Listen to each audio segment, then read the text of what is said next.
What do you know, hey? We have another exciting welterweight killer. It seems like this division, especially welterweight, the amount of contenders at the top, how exciting and competitive this division is with all these young killers coming through, it's absolutely wild. It's quietly becoming, I think, one of the top divisions in the whole of the UFC. Now, Carlos Prates is a beautiful addition to that list of contenders. I spoke about my hype surrounding Carlos Prates coming into this fight.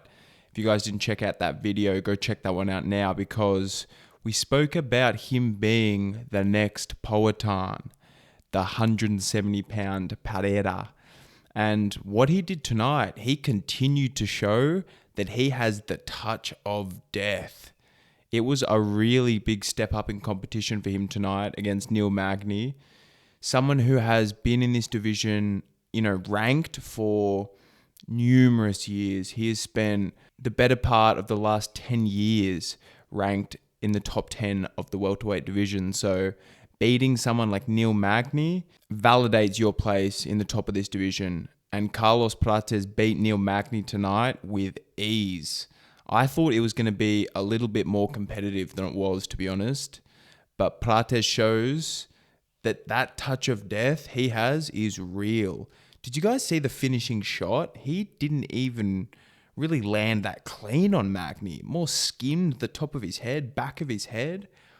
And he was out. He was snoozing. It reminded me of that knockout, Magny against Ponzinibbio, Magny going face first and snoozing. Just shows you again how long Magny has been at the top of this division, because Ponzinibbio, he came and went, and Magny's still here. So yeah, Carlos Prates, his biggest test to date, and he passes with flying colours. He called out Jeff Neal and JDM. Those two fights are absolute fireworks.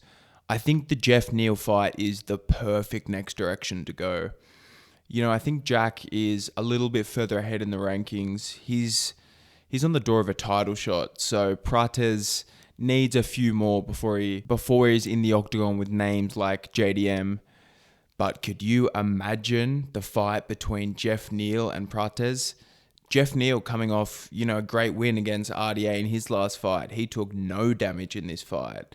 It would be a great, great striking match on the feet. Jeff Neal with really, really good power out of the boxing stance, southpaw, fires really hard hooks, great straight left, and Prates does get hit, although he has a really nice rolling sort of defense, rolls with the punches nicely, he does get hit. So I would love to see that fight with Jeff Neal. I think it is the perfect next fight, and if Prates can get a finish over someone like Jeff Neal, a guy who has only ever been finished by shove cut, could you imagine the sort of hype around him?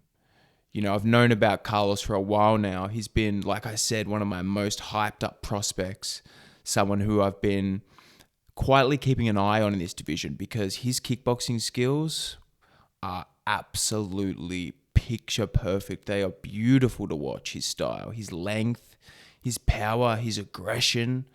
This guy's been on my radar for a while, but I think now the casual fans are starting to wake up and starting to see his potential in this division.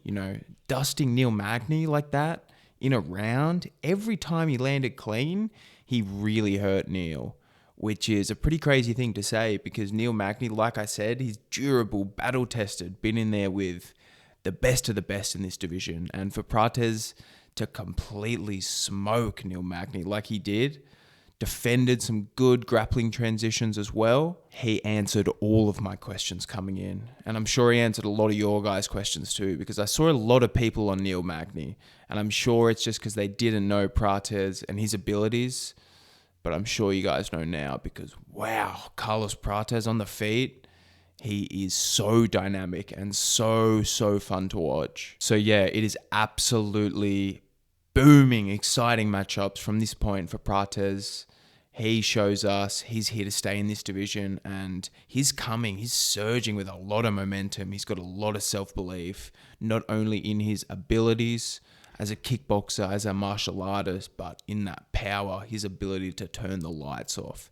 I cannot wait to see him get into the top 10 and have a few more banging fights, because if they match this guy up correctly, I think he can be a real big star. The rest of the card sort of fell to pieces. Garbrandt, gone. The amount of fights that fell off this card was absolutely wild.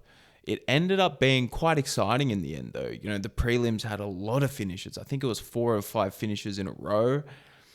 So funny, these underwhelming cards always seem to deliver in terms of performance and excitement. Renier Derrida coming in and showing us exactly why the UFC is head and shoulders above any of these other organizations. He was a 1 FC, I believe, 2-division champion. He was a 2-division champion in 1. And he looked, yes, defeated Gerald Meerschaert, showed his heart, his skills, beating a grizzled veteran like Gerald, but come on now, you expect a double champion in one of the other best organizations in the world to absolutely dust someone like Gerald Meerschaert. You know, anyone in the top 10, like top 5 to 10 is going to dust Meerschaert, of the UFC that is. Any of those guys in the UFC, they're going to go through Meerschaert pretty easily. And RDR showed he had all that he could handle tonight with Gerald Meerschaert. It was a really exciting fight, don't get me wrong. He dropped him at the end of the first round, showed his heart, like I said, some pretty good grappling, and ended up getting the submission late into the fight. So RDR makes his debut, gets a finish over a tough veteran, like I said, but, you know, this guy isn't ready for the top 10.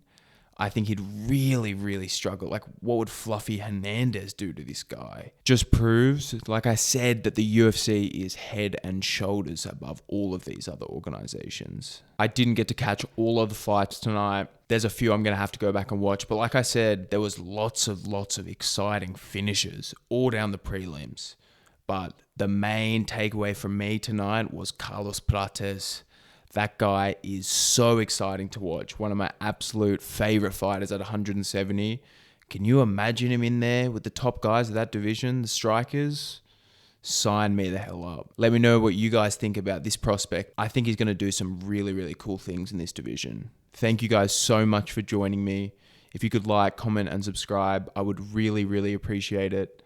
And we will chat soon.